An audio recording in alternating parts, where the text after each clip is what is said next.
Olu lusasazo ngqo lwendaba kumagumbi ethu osasazo kundlunkulu we-SABC e-Auckland Park eRhawutini nazo ziphambili. You were basically sharing with Sergeant Kosi to alert Mr. Matlala as to what was happening. Mr. Matlala would not have Ubungqina obuvelileyo kwikomishoni kaMadlanga bobokuba unjengele Shadrack Sibiya wathubelezisa ingxelo yophando imfihlo kuVusimuzi Cat Matlala emhlebela ngengcingane yokurhoxiswa kwethenda yakhe namapolisa. Umphathiswa wezimali uMnumzana Inogondongwana ujamelene nomnqantsa wokuyondelelanisa inkcitho alawule amatyala xa esithi thaca uhlahlo lwabiwo-mali lukazwelonke lonyaka ka-2026 epalamente ngomso.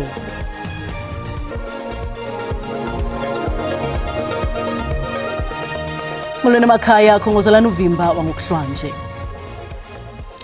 Kuye kubonakala kubungqina ukuba unjengele Shadrack Sibiya wathumela ingxelo yophando imfihlo eyayiza kukhokelela ekubeni sipheliswe isivumelwano sethenda noVusimuzi Cat Matlala kuSergeant Nkosi owaziwa ngelika Witness F. Kutyholwa ngelithi injongo yayikukuba le ngxelo ifike kuMatlala. Ukanti unjengele Sibiya uyabukhaba obubungqina obuvela kuqhagamshelwano noSergeant Nkosi obonwa njengekhonkco phakathi kukanjengele Sibiya noMatlala. Commissioner jikelele wamapolisa unjengele Shadrack Sibiya ekhanyela lale ngomhlanu ubudlelwane notyholwa ngokuba lilungu lemikhambatho lwaphulomthetho uVusimuzi Cat Matlala ubungqina obuvelayo bubonakalisa omnye umfanekiso njengengxelo yophando imfihlo yathunyelelwa uSergeant Nkosi de yafikelela kwizandla zikaMatlala phambi kokuba iSAPS isichithe isivumelwano sethenda kunye naye. You were basically sharing, and I suggest this to you, you were basically sharing with Sergeant Kosi to alert Mr. Matlala as to what was happening. And what was happening, with hindsight now, eventually resulted in the cancellation of the contract. So you are upfront alerting Mr. Matlala through Sergeant Kosi. You are basically saying, hey, be aware, there's trouble brewing. That is what I'm suggesting to you. Kwenye incoko ngeWhatsApp kubonakala uSergeant Nkosi ethetha nonjengele Sibiya ngumba kamama wathi unjengele Sibiya ufuna ukuhlangana nabo. Xa ephekwe uphulwa ngemibuzo kwikomishoni unjengele Sibiya uzame kangangoko ukudukisa eyona nto wayethetha ngayo noSergeant Nkosi. Possible. Them being people that he is meeting about the mama issue, and you want to meet these people about something else. Is that not correct? Yes. Where's the correlation? How do they become the same people?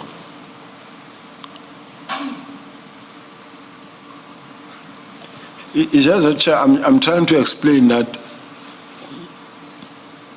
as Sergeant Nkosi, you are telling me about something, and I say, but I also want to meet them urgently on something else.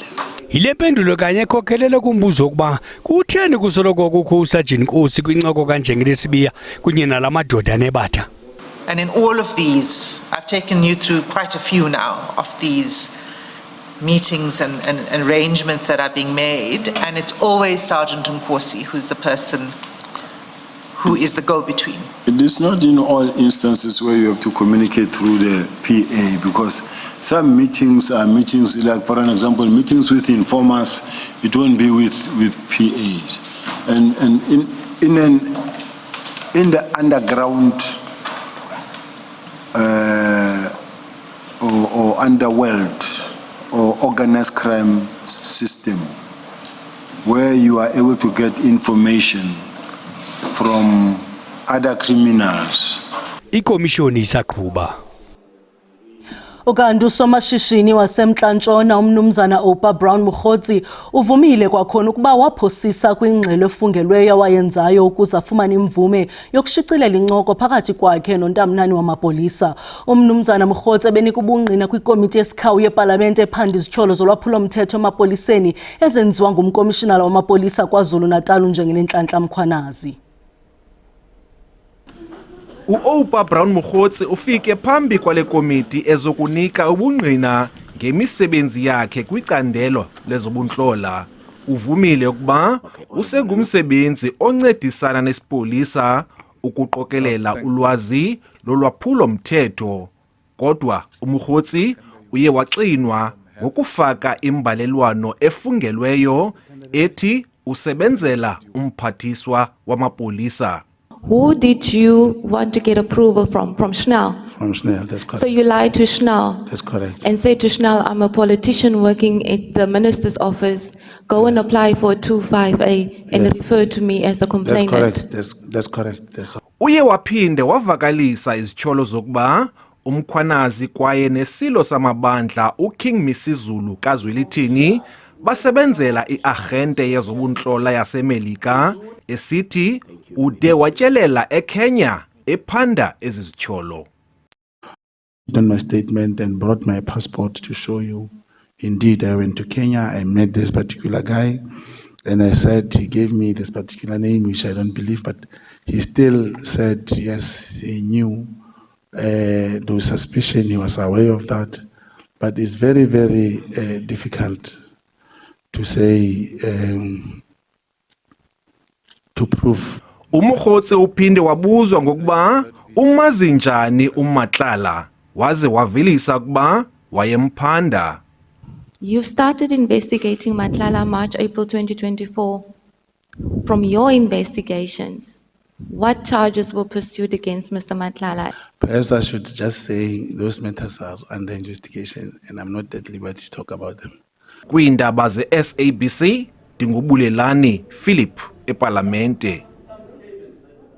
Umphathiswa wezimali umnumzana Enoch Godongwana ujamelene nomnqantsa wokuyondelelana inkcitho alawula amatyala eqwalasele kuhlumo loqoqosho xa ethi thaca uhlahlo lwabiwo-mali lukazwelonke lonyaka ka-2026 eParlamente ngomso.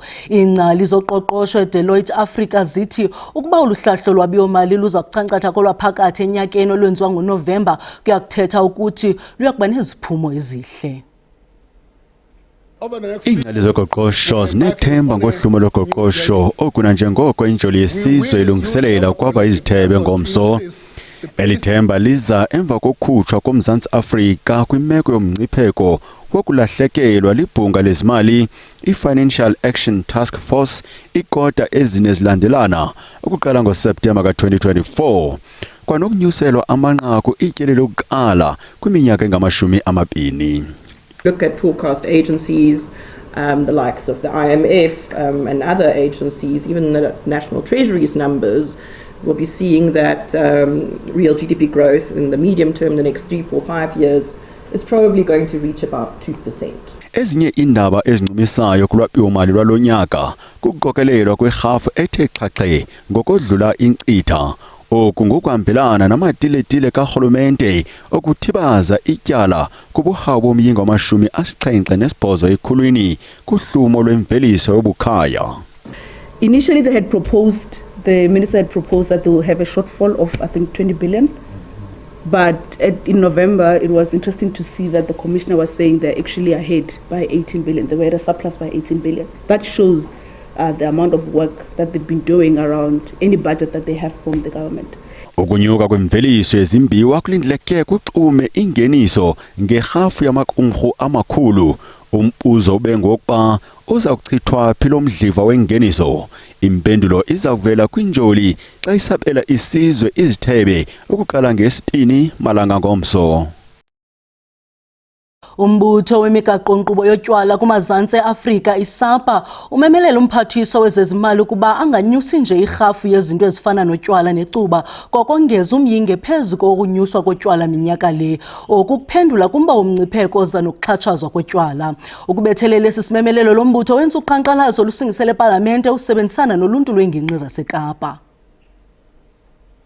Umbutho wemigaqo-nkqubo yotywala kumazantsi e-Afrika i-SAAPA inezinyanzeliso ezine ezingundoqo engunqa phambili kuzo kukuba kunyuswe irhafu yotywala ukuze athi xhaxhe amaxabiso otywala oboyanyaniswa nokonzakalisa kanye neengozi.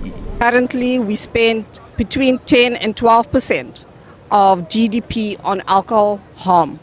We are not making enough money from selling alcohol. Kananjalo ezinye zezinyanzeliso ze-SAAPA kukunyuswa kwerhafu yorhwebelwano, kuthatyathelwe ingqalelo ukhuseleko loluntu ngaphezu kokuthengiswa kotywala, nokuba kuxatyiswe amaphulo okuthintela nokuvuselelwa kwabathe bachaphazeleka lulwamvilo lotywala. We're asking government to increase with inflation plus 6%, because just increasing it by inflation doesn't allow it to meet the cost that we are currently spending as a country on alcohol harm. This is a duty on all of us. We have and we know each and every family that is impacted by alcohol. We know people who are suffering from GBV. We know fathers who've abandoned homes and have put money towards alcohol instead of taking care of their families. Ukanti ke uqepo luqulathe ezizinyanzeliso luye lwanikezelwa kwikomiti emele ezezimali ukulindela ukuthatyathelwa ingqalelo. Abavelisi benyama ebomvu balumkisa abathengi ukuba mabalungiselela ukunqongophala okumandla kwenyama ebomvu kunye nobisi. Kona masiqale evenkileni.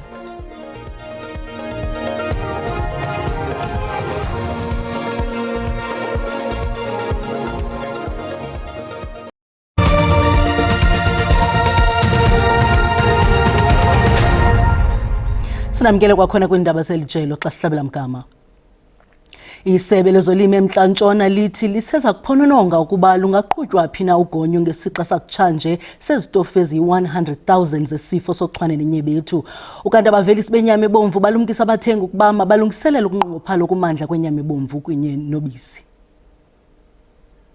Kuchazwe iziganeko ezibalelwa kwikhulu zesifo senyebetu nochwane eMntla Koloni, kwaye kungekudala kuza kusasazwa unikezelo lwamachiza ogonyo, kodwa aye kuqala kwindawo ezichaphazeleke kakhulu. As of Monday, we are up to 143 cases. We have received a consignment of vaccines like all other provinces. The number that we requested had to be rationalized. We ended up receiving 100,000 doses, but we are going to be distributing those based on the criteria that we have agreed upon. Oku kuchaphazele kakhulu abavelisi benyama ebomvu, kwaye bathi abathengi mabazilungiselele kuba kuza kuba nzima. We've seen that exports last year have declined because of the disease, and when we talk to some of our feedlot operators, they're telling us that they've not been able to source the same number of animals that they require for their feedlots, so there'll be less beef on the market. It is very bad. Just in the Tsebotla area, there is over 100 cases reported, and the big problem is we cannot even get from Onderstepoort the tests back. Abasemagunyeni babongoza amafama noluntu ukuba bakhawuleze ukuchaza naziphina impawu ezibonisa isifo sochwane nenyebetu ukunqanda ukusasazeka kunye nokuthintela ilahleko eninzi. Abanye abahlali amaRentsha kumantla eRhawuti bayavutha ngumsindo ngenxa yokusilela kwesixeko ekulungiseni ingxaki yendlu ekurhanelwa ukuba iqoqodisiwe kulo mmandla. Bakwanoloyiko lokuba indawo yabo yokuhlala nebihleli izoli lihlelwa kumgangatho wayo ngenxa yabantu abazithathele umhlaba kule ndlu ngenkani. Abahlali balommandla bathi ityala balibeka kumagosa omasipala waseRhawutini ngokuyenza ibe maxongo imeko abahlala phantsi kwayo. Yes, we've got lots of concerns because obviously we are living in an upper class northern suburb.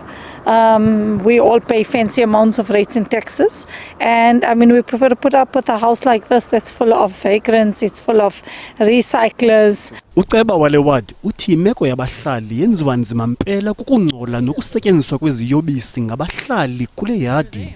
As you can hear at the back here, people are saying they're paying rent. So first, as per land use, you're not allowed to rent out a residential one property. So if these people living inside this property is paying rent to whomever, because we know the owner is in an old age home, this is not allowed. Abantu abahlala kule ndawo bona abaphangeli kwaye baphila ngokwenza imisebenzi engaqhelekanga, bongeza ngelithi kudala bebhatala irente qho ngenyanga kumnini ndawo wale yadi. Hayi ukuthi kumdaka. Yena umama lona xa sitsho kwesithi akaqali futhi. Eqaleni wandibona nditshayela. Ndiklina futhi. wathi yena hey noba ungaklina mari ndinamaloyi ukudlula nina. Umasipala waseGauteng akakhange afumaneke ukuze aphefumle ngale meko.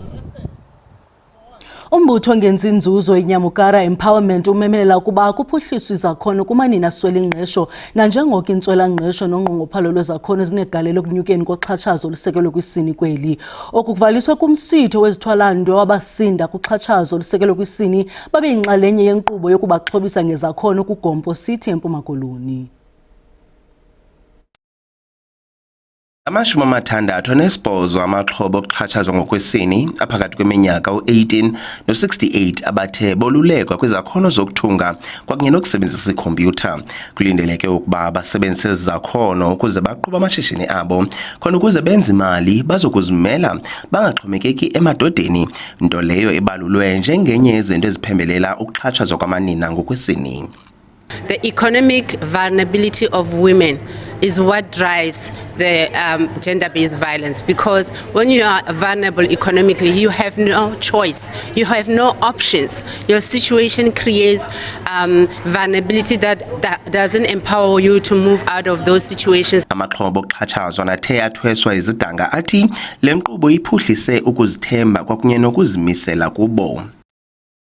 Ndicinga into yobana mna ibaluleke ngohlobo lobana bendikade ndiphila ngokuxhomekeka emntwini ongutata ekunikeza ngokuthanda kwakhe, kodwa ngoku ngoba kufike le program umahluko uzoba mkhulu ngoba ndizakwazi ukuzenzela. Suvuma uhlala kwisimo osibonayo basikho right ngoba imost yethu siyoyika ukuphuma. Isebe lophuhliso loluntu ephondweni lithi ukuxhobisa amanina ngezi zakhono akunelanga ukulwa ukuxhatshazwa kwamanina, kudingeka uncedo lwamaqela azimeleyo, izindlu zeenkosi kwakunye nabafundisi bangenelele. Ingxaki yokulwa i-gender-based violence ayoyethu bafazi qha, ayoyethu social development qha, yeyomntu wonke. Icawa must play very important role. Abantwana kuzwelonke lithi lizimisele ukuzama inkxaso kumashishini azimeleyo ukuqinisekisa ukusebenzisana kwalo mashishini kwakunye namaxhoba. Ndingusidima Mveku kwiindaba ze-SABC ndikuGompo. Isicelo sebheyile sabatyholwa ababini kwabane kwityala lokubetha eThorweni sisaqhuba kwinkundla kaMantya lendawo. Amadoda amathathu kunye nomfazi omnye bajongene nezityholo zokubetha ngenjongo zokwenzakalisa emva kwevidiyo ephume kumaqonga onxibelelwano ebonisa abantwana abathathu bebethwa. Kutyholwa ngelithi esi siganeko senzeke emva komyalezo ojikeleze kwikhasi lika-WhatsApp malunga nabantwana bebezama uphanga abadlali behoki. Nangona kunjalo, amapolisa athi akukho bungqina buxhasa oku. Amaxhoba kutyholwa ngelithi anyanzeliswa ukuba angene emva kwibhaki ethile logama babetywatyushwa ngombhobho weplastic bekwadutyulwa ngompu wepeyinti. If the court will say, okay, they will get bail, we will abide by that. Because that's not the end of everything. The court case must still go on. The only difference is they will appear from outside, not from inside. So we are not there to fight when the court decides otherwise. We will respect the court's decision to let them out on bail, but we pray that that don't happen. Umbuso uthi esi siganeko sivuse umnyele eluntwini. Ukwathe kungenzeka abatyholwa bazame ukugogrisa amangqina. Igqwetha labatyholwa lithi ukungaxoli kwabahlali ayisosizathu sibambekayo sokhaba isicelo sebheyile. Loleke ngelithi akukho bungqina bubonakalisa ukuba esi sibini singabaleka okanye sibe yingozi eluntwini. Isicelo sebheyile siyaqhuba ngoLesithathu. Kwiindaba ze-SABC ndinguSiphiwe Wobasi eThorweni. Abanye bebezifalile phantsi kwemikhukhu yabo bengene phantsi kwebhedi. And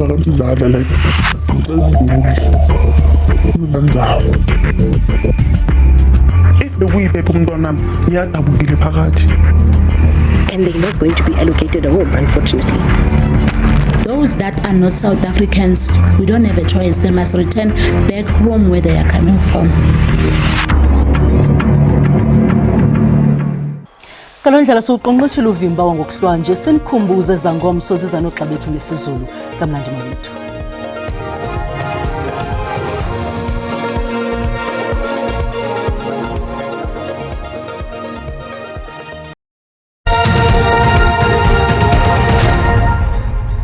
Mawahlangana amaFilipi Milanga basemva Vanity nonkanyezi nirhabulise iqikelelo lwemozulu yangokuhlanje xa sijonga imvula ngomoya ngokuhla kuyapholeka mbukela into kubana noko lithe rholele ngamafu pha kwindawo zika-Upington napha kokopa ladumo ibe zimvula ke mbukeli esizilindeleyo kaloku pha kwindawo zikompuma koloni ngaye u-80%, zichocholeka nanjalo kwindawo ezikumantla pha koThekwini ngo-60%, iqhubeke ke lithi rholele ngamafu kwindawo ezipha kontshona. Kanti ke mbukeli ngomso kuyaphawuleka into kubana elawuthi rholele ngamafu kwindawo ezininzi pha koBloemfontein Pitoli napha ko-Upington mathu mantaka ke mbukeli napha kwindawo ezikoGqeberha ibe zimvula nje zingephi ezawuthi zilindeleke kaloku kwindawo ezikwimpuma pha koPitoli nakhona pha koLimpopo. Kanti ke mbukeli uSouth African Weather Services ukhupha isilumkiso sokuba singalindela ke iindudumo ezimandla pha kwindawo ezikoThekwini kananjalo kwindawo ezixanenezileyo koBloemfontein, ziqhubeke ke ezandudumo ezimandla zichaphazela kakhulu kwindawo ezikumantla pha koGqeberha koMonti kananjalo ke mbukeli sawuthi sijonge amaqondo okutshisa aphantsi ngokuhlo kwindawo ezikumusina ngu-21 degrees kanti bambambene ngamanqaku naye iPhalabhura nembobela ngu-19 eMelbe ngu-13 eMnambithi ibe ngu-14 kanti pha uNgungundlovu mbukeli nguye u-18 degrees ngene kaloku pha koMangxamseni koMampontweni kolusikisiki khona mbukeli ngu-14 degrees koSajolis ibe ngu-18 koKomani ibe ngu-12 Monti ngu-10 kanti ke mbukeli pha koMakhanda ibe ngu-17 kananjalo mbukeli eMonti ngamashumi 20 kanti konxiba ngu-13